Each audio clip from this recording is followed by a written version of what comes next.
child rights club na Good Neighbors International Philippines. Nakabit sila ngayon sa silang bahagi ng Catanduanes, yung sa Himot. So taga doon po ako.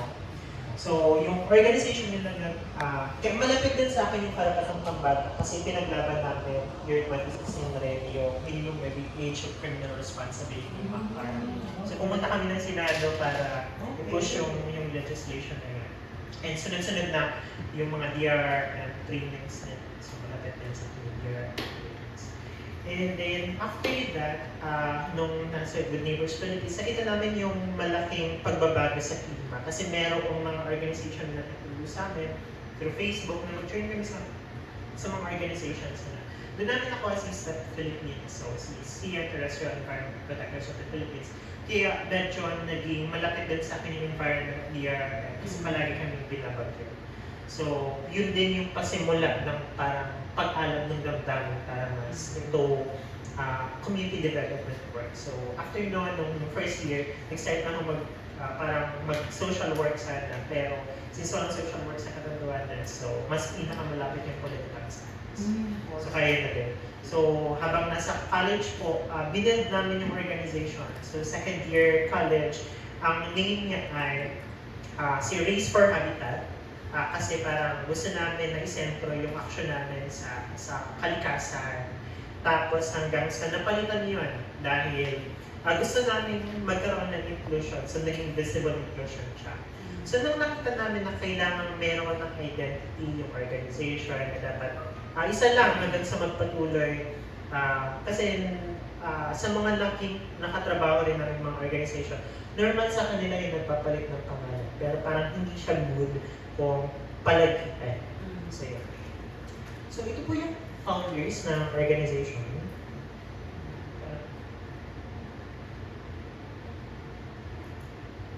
Hindi siya. So yeah. So si People and Habitat po ay nakatuon siya. Nakakalba ka ba? Yes po. At balik ka dun sa main reason tayo bago i-present. Bago. Click mo lang yan. Hindi, alam. So ito kami. So, 1, 2, 3, 4, 5, 6, 7, 8, 9. Siyam kami nung, 10 kami nung itinatag namin yung organization. So nagsimula kami sa tatlo lang, tapos meron kaming mga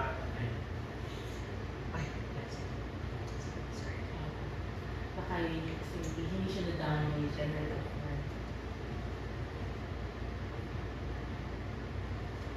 yan. So ayan, invisible inclusion. So naging partner na din namin yung DKT kasi nag-respondent kami sa sexual reproductive health. So bahagi siya na. Sorry. So sila po yung mga katuwangan. Ibang organization sila, yung Cat Colors naman for gender equality. So actually yun yung pinupush natin na magkaroon dito ng gender development council para maging and yung youth hub. Kasi gusto namin na yung provincial government ay malapit sa mga bata at kabataan. So sila yung katubang natin sa Singapore. So, and then andyan lang din sila sa maliit namin opisina. So nagsimula yung pasimula ng aming organization hanggang sa medyo nakaka-attract na kami ng volunteer tech. Pero naging saligan namin na hindi dapat kami mag-member agad ng mag-member kasi the more na dumarami yung membership, mas mahihirapan kaming ma-handle. And yung commitment rin yung pinagbabasehan namin. Kasi Mix at si Rick, Vincent ay nasa kumbaga probationary period sila. So meron ng tatlong activities na kailangan nila attendan para maging fully member sila ng organization. Need nilang mag-undergo ng PSEA orientation. So mahabang lakbay yun. After a year, pwede na silang mag-start nung journey nila sa middle of the organization. So sa People and Habitat po, ay layunin namin siya nung una parang sabi namin, parang space lang siya, spatial lang, para mapaunlad yung mga skills namin. And sooner ay maging katuwang kami ng community.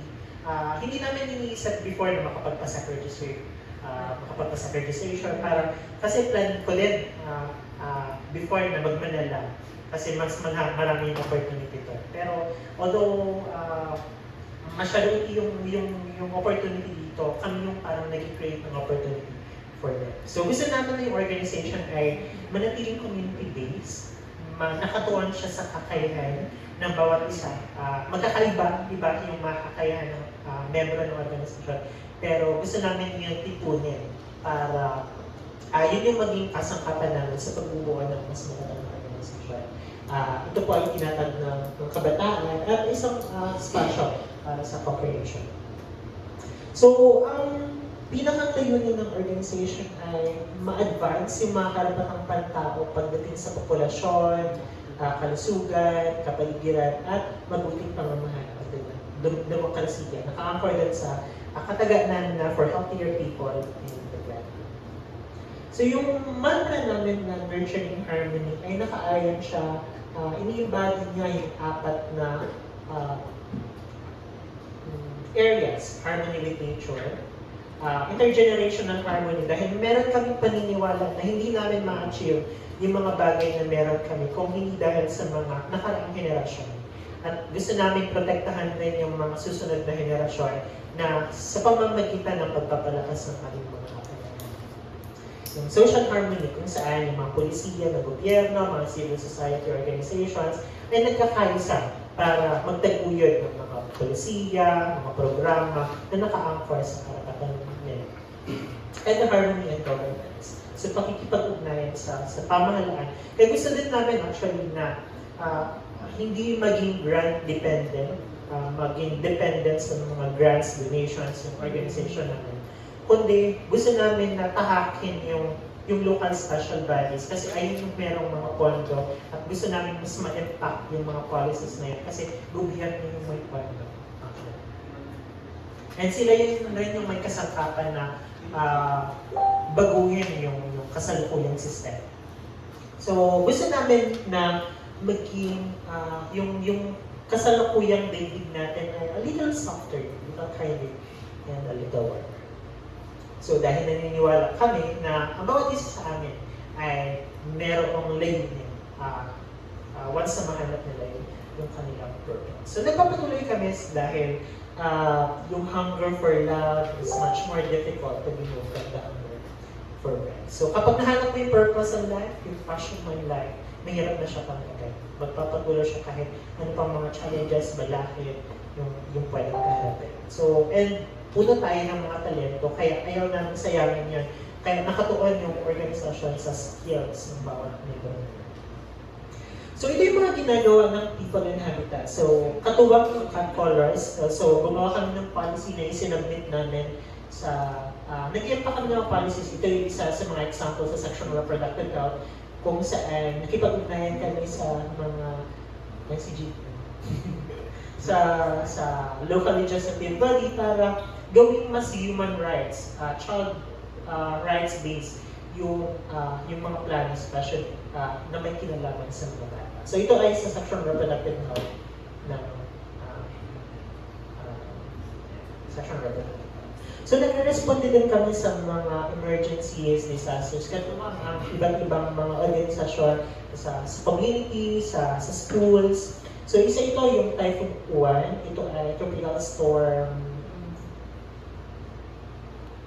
TS 2000. A recent na Tropical Storm in 2024. Christine? Yeah, Tropical Storm Christine. So nakikipag-ugnayan kami. And then, we empower of course yung mga children and young people natin, especially doon sa ito yung pinag-usapan namin yung body autonomy, kung paano mapoprotektahan din yung sarili nila sa sexual exploitation, abuse, harassment, and yung tamang paggamit ng mga commodities para mas malinang din yung kanilang kaalaman, para mas may power din yung ibang mga kabataan. So sila ay meron bahagi ng mga iba't ibang organisasyon kung saan isa rin sa mga advocacy nila ay patungkol sa mga kabataan, bata, at sexual reproductive health. So, isa din sa mga advocacy ng organization ay sa biodiversity, protection and conservation ng biodiversity.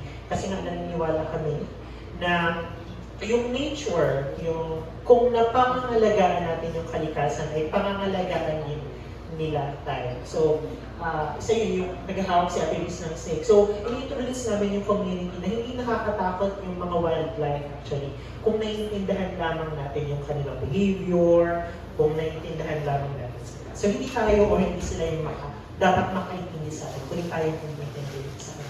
Naging isa rin kasi usapin yung pagtaas ng kaso ng mga nakakagat ng snakes, especially sa mga bata during floodings. Kasi tumataas yung floods, and lumalangoy yung mga snakes, pumupunta sila sa mga kabahayan. So, kaya nagkakada kami ng mga information. So, sinisiguro din namin na yung mga vulnerable sektor ay nagpakikinggan. So, inag-advocate kayo, yung mga advocacies namin ay pinararating namin sa iba't ibang mga pahayagan at even sa mga mainstream media para mas mapakinggan kami, especially yung mga vulnerable community. So, dahil sa mga ginagawa namin ay yung organization namin ay naparangalan sa buong Catanduanes bilang isa sa mga outstanding youth organization. Yung programa ng Provincial Youth Development Office na ROCEL. So, ina-awardan dito yung youth organization, youth serving organization at yung mga sangguniang kabataan. So, yun.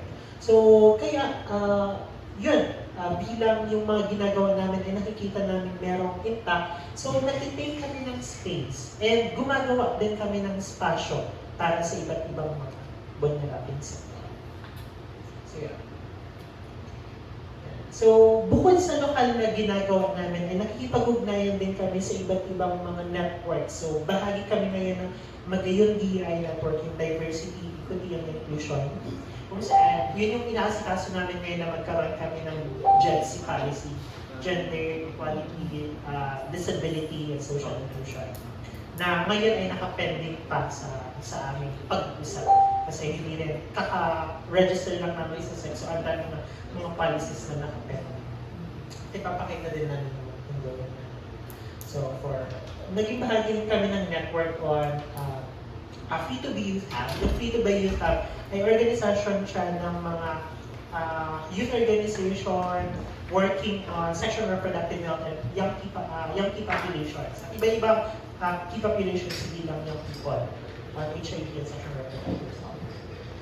So, and also, yun, yung network ng Greenpeace na umaalala din sa mga artisan ng mga mangisda at magsasaka. Also, bahagi rin ng organisasyon ng network ng Ligon na ginawa siya ng Frederick Skipstone, FES Philippines. So, sa ngayon ay patuloy siya.